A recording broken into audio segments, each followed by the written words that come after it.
দেশের খাদ্য চাহিদা মেটাতে আমেরিকা থেকে গম বোঝাই করে প্রথম আমেরিকান একটি জাহাজ মংলা বন্দরে নোঙর করলো। 60,875 মেট্রিক টন গম নিয়ে জাহাজটি কিন্তু মংলা বন্দরের বহির নোঙর করেছে এবং ওখান থেকে এই গম খালাসের কার্যক্রম কিন্তু শুরু হয়েছে।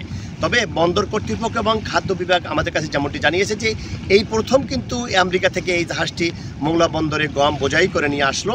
এর আগে কিন্তু আমেরিকান কোনো জাহাজ মংলা বন্দরে এর আগে আসেনি। বন্দর কর্তৃপক্ষ আমাদের যেমনটি জানিয়েছে যে বাংলাদেশ সরকারের সাথে আমেরিকান সরকারের যে একটি পণ্য আমদানি রপ্তানির যে একটি চুক্তি রয়েছে, সেই চুক্তি অনুযায়ী G2G1 এর ফলে কিন্তু এই খাদ্য শস্যগুলো আমেরিকা থেকে বাংলাদেশে আসছে।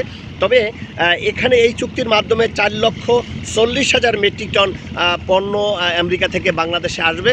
কারণ বাংলাদেশের যে খাদ্য ঘাটতি এবং খাদ্যের যে ঊর্ধ্বমুখী দর এটা নিয়ন্ত্রণে রাখার জন্য সরকার কিন্তু এই প্রচেষ্টা চালিয়ে যাচ্ছে। তবে এর আগে আরও 2টি চালান চট্টগ্রামে খালাস হয়েছিল এবং এইটি সহ এই তৃতীয় চালান মংলা বন্দরে আসলো। এখানে এই 3টি চালানে 1,78,636 মেট্রিক টন পণ্য এখানে খালাস করা হয়েছে।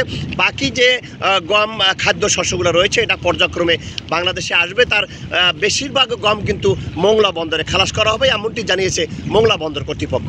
আমরা খুলনা ল্যাবে এবং ঢাকা ল্যাবে উক্ত নমুনাটি টেস্ট করি, তাতে আমাদের গমের যে বিনির্দেশসম্মত হওয়ার কথা আমরা সেখানে বিনির্দেশসম্মত পাই এবং ইতিমধ্যে আমরা গম খালাস কাজের অনুমতি দেওয়াতে ফেয়ারওয়ে বয়েতে গম খালাস কাজ শুরু হয়েছে। কর্মকর্তা কর্মচারীরা দিনরাত 24 ঘন্টা কিন্তু টার্গেট ফিল আপের জন্য এবং নতুন রেকর্ড করার জন্য কিন্তু নিরলস পরিশ্রম করে যাচ্ছে। আর যার ফলে কিন্তু আমাদের দক্ষিণ পশ্চিম অঞ্চলের অর্থনীতিতে কিন্তু মংলা বন্দর একটি বিশেষ স্থান দখল করে আছে।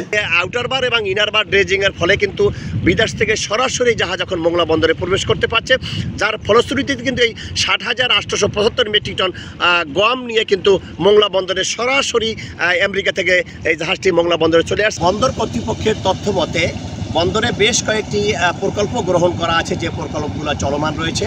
তার মধ্যে একটি বড় প্রকল্প হলো ইনার বার ড্রেজিং।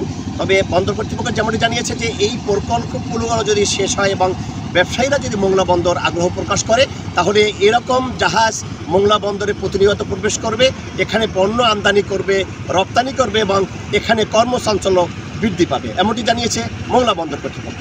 মাহমুদ হাসান, সময় সংবাদ, মংলা।